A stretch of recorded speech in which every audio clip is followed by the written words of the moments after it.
Hello viewers, today in this video, I'm going to teach you how to make the best pot of greens you will ever have. These greens are full of flavor and spice and that pot liquor gonna get you right. Now grab your cornbread and let's go. For starters, I like to make my own broth. This is completely optional, but if you want to really maximize that pot liquor, go ahead and take this extra step.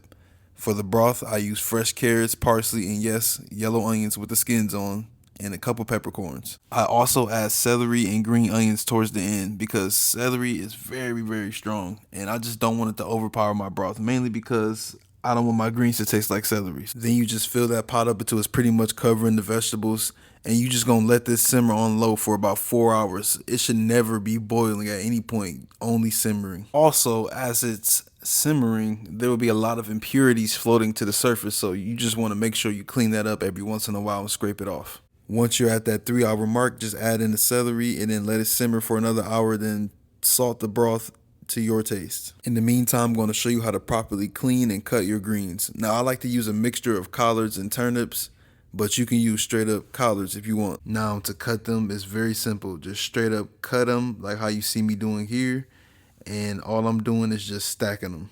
I do like some stems in my greens, so what I'll do is I'll just save those stems and then chop them up so I can basically control the amount. But if you don't like them, fuck them. Just throw them out. After we've got a couple all nice and de-stemmed and stacked, you're going to roll them up from one side to the other and cut them straight down the middle, turn it around again, and chop them about an inch apart. Don't worry about them being too big because they will begin to shrink as they cook. Then you're just going to take those chopped up greens and add them to a very large bowl.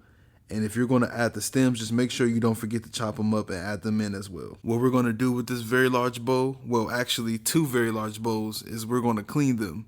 To clean them, you will need coarse sea salt and vinegar. Now I promise you, this step is non-negotiable.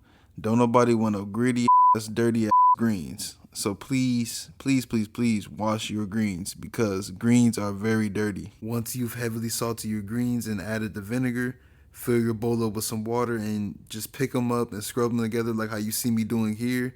And just do that for about 2 minutes, and then after that, let them soak for a while. After they are done soaking, then you want to repeat that process again with a fresh bowl by taking them out, adding the salt, vinegar, and water.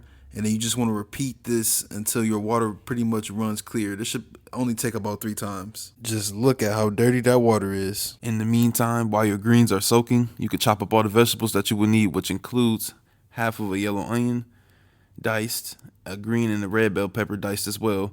And I also like to add a fresh jalapeno because it just gives a nice little background spice for the greens.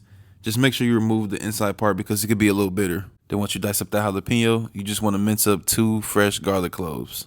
And with that, your vegetables should be all done and prepped. Now moving on to the meats. In my house, swine is fine with me.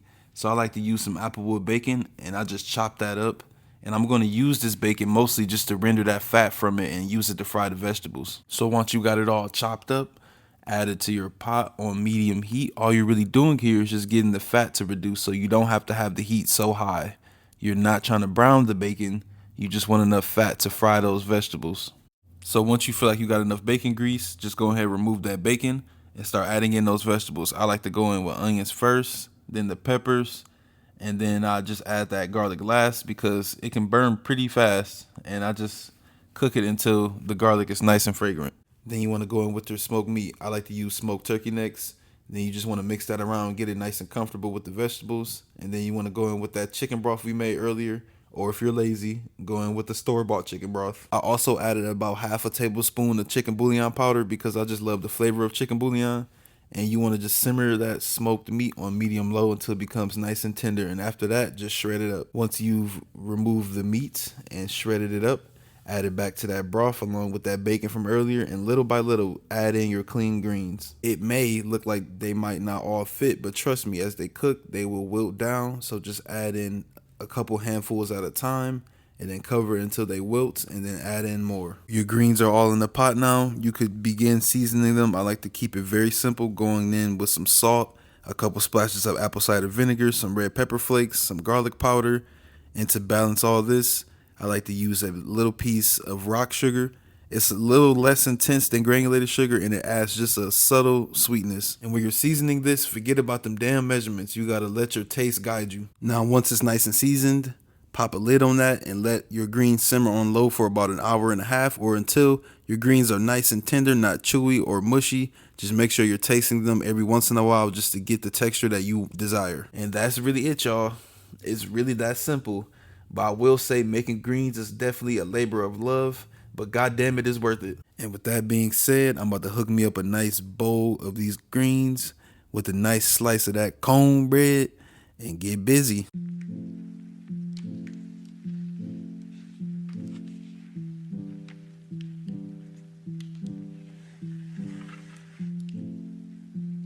Man, this was so good, I don't even got nothing to say. So if you like this video, go ahead and give it a like. And if you want to see more content from me, go ahead and hit that subscribe button. I'll see you later. Peace.